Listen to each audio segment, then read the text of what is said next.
Kabang mo, matulog ko sa iyong apps, kung kita ka dito ka makalingaw sa imong mata, o sa imong unahuna. Pero diyan sa Balang Kasulatan, nakapokus na siya mitungod sa pulong sa Ginoo. Una nga, kung ikaw, ninguha ka, may ka sa Ginoo tabang, maningkamot ka, paghatag o panahon diya sa pagtuki sa pulong sa Ginoo, mitungod sa Balang Kasulatan po, yung masabtan ngayon, kung si kahulugan nun. No? Nagkala kayo ang mga tao karon nga, wala pa ngayon sila, bisa mo gali alagad sa Ginoo, no? Nagkala karon ang mga alagad sa Ginoo, wala pa ngayon taon sila makasabot. Mitungod sa pulong sa Ginoo, pag yun, unsay nisulat diya sa Balang Kasulatan. Kay pagabot sa punto, silang kinabuhi, mingon man sila nga, ako, alagad mo ko sa inyo, kung sa konsulti, mo ay masunod, ay, ako, ayaw po. Hindi ka may husto.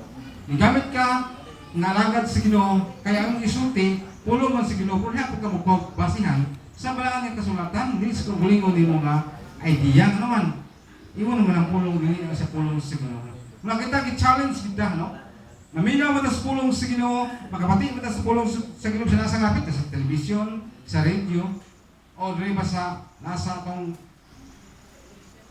kanang dapit nato ngay mga himog ng mga pagsultis kamaturan, kung listening with you po, ikaw mismo sa iyong kulingan, maghimog ng pamahagi na makatuon ka sa mensahe sa Diyos. Sa nga nga panahon, abot ba nato ang mga problema, abot ba nato ang mga pagsulay sa itong kinabuhi, hindi ka mapukan, nga naman, nagkagamot na ang pulong sa inyo diya sa mga kinabuhi, nga naman, naghatag kag panahon sa pagtuon niya na, para paglig-on sa mga espirituhanon nga bahay. Muna sa itong kinabuhi may suon, no? Malingkamot ta, nga, pagsabot yun, mas masabot o kita, mas makasabot o kita, may tungkol sa Balang nga Kasulatan, no?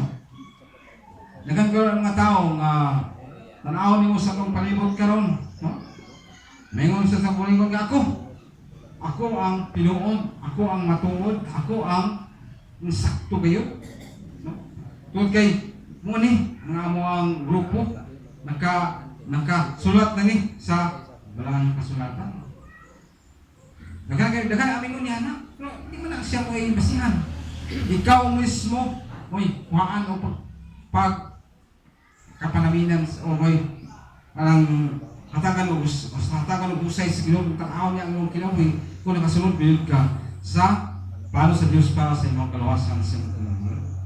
Wala ka sa tagan sa panahon, kung ikaw mismo, dili ka magtungo sa pulong sa Ginoo, nagkan kayo ng mga palibog kanimo.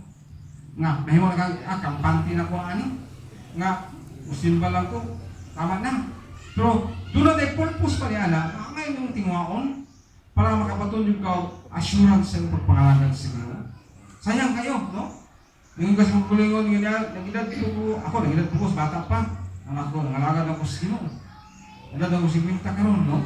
Niya, sa kalit lang, nabiya ko sa pangalagan sa Ginoo. Anong luyan kami mo?